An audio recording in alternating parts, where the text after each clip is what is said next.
नेपाल के मौसम वैज्ञानिकों के मुताबिक ये तबाही तिब्बत की तरफ किसी पुराने ग्लेशियर झील के फटने या नए ग्लेशियर के खिसकने से आई हो सकती है, जबकि कुछ वैज्ञानिकों का मानना है कि बर्फ और चट्टान के खिसकने से बाढ़ जैसे हालात बने।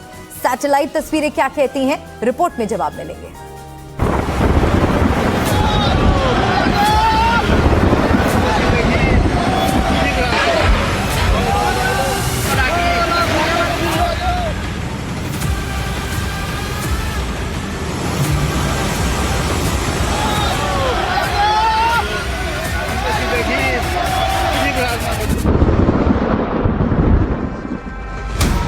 नेपाल में इस वक्त मौत का सन्नाटा है, अपनों को खोने का दुख है और भयानक त्रासदी के जख्म है। लेकिन इन जख्मों का स्टार्टिंग पॉइंट आखिर क्या था? नेपाल के लिए जो नदी जीवनदायिनी थी, वो अचानक जीवन हरने वाली कैसे बन गई?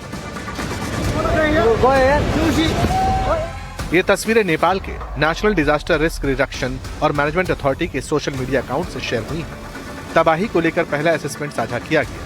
शुरुआती स्टडी से पता चलता है कि नेपाल चीन के रसुआगढ़ी बॉर्डर क्रॉसिंग से लगभग 20 किलोमीटर उत्तर पूर्व में नेपाल चीन बॉर्डर पर बर्फ और चट्टान खिसकने के कारण लेंधे नदी में ग्लेशियर से जुड़ी बाढ़ आई।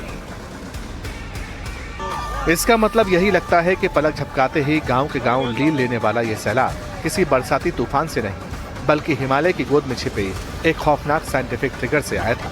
एक्सपर्ट्स की शुरुआती रिपोर्ट बताती है कि ये सामान्य बाढ़ नहीं, बल्कि पहाड़ों के ऊपर बने एक वाटर बम के फटने का नतीजा थी। काठमांडू यूनिवर्सिटी के प्रोफेसर और दूसरे वैज्ञानिकों के मुताबिक तबाही का केंद्र नेपाल तिब्बत सीमा पर बहने वाली लेंदे नदी बना। शुरुआती वैज्ञानिक जांच से पता चला है कि ऊपरी तिब्बती इलाके में बर्फ और पत्थरों का एक विशाल हिस्सा टूटकर सीधे लेंदे नदी में गिर पड़ा, यानी आइस रॉक एवलांच आया और फिर इसी हिमस्खलन ने नदी के संकरे रास्ते को पूरी तरह ब्लॉक कर दिया।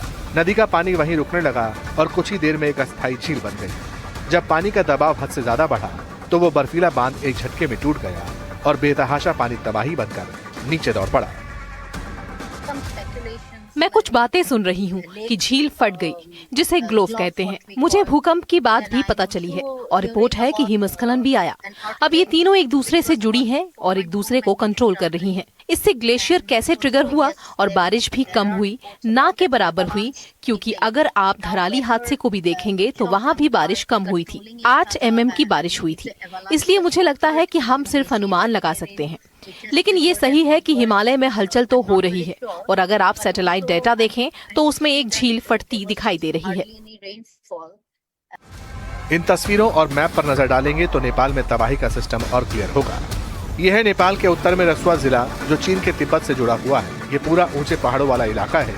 भोटे कोशी नदी में अधिकतर पानी तिब्बत से ही आता है। अब नजर डालते हैं दूसरी तस्वीर पर। इसमें एक और चीन है और दूसरी ओर नेपाल।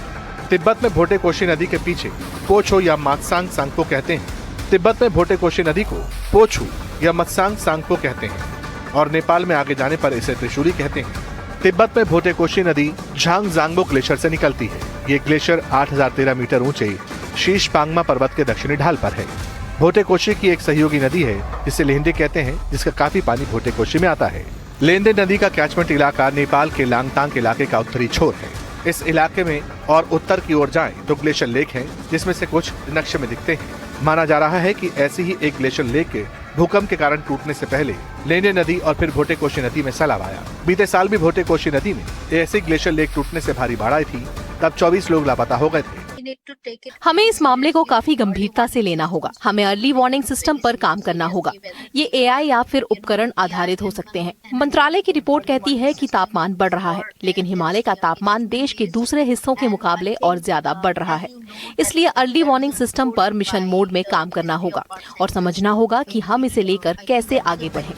लेकिन सवाल ये है कि आखिर बर्फ का इतना बड़ा हिस्सा अचानक टूटा। इस रहस्य का जवाब भी अमेरिकी भूगर्भीय सर्वेक्षण की रिपोर्ट में छुपा है। अब वैज्ञानिक सिर्फ हिमस्खलन पर ही नहीं रुक रहे, बल्कि ग्लेशियर लेक आउटबर्स्ट फ्लड यानी ग्लोव की संभावना की भी गहन जांच की जा रही है। सेंटिनल सैटेलाइट डेटा बताता है कि इस हिमालय क्षेत्र में दर्जनों ऐसी बड़ी ग्लेशियर झीलें हैं जो ग्लोबल वार्मिंग के चलते लगातार ओवरफ्लो हो रही हैं। रसुआ की ये जल प्रलय साबित करती है कि अब हिमालय क्षेत्रों में तबाही मचाने के लिए मानसूनी बारिश की जरूरत ही नहीं बची। ग्लोबल वार्मिंग और क्लाइमेट चेंज की वजह से हिमालयन ग्लेशियर्स इस कदर अस्थिर हो चुके हैं कि जरा सा भूकंप या थोड़ा सा तापमान बढ़ते ही नदियां मौत का सैलाब बन जाती हैं।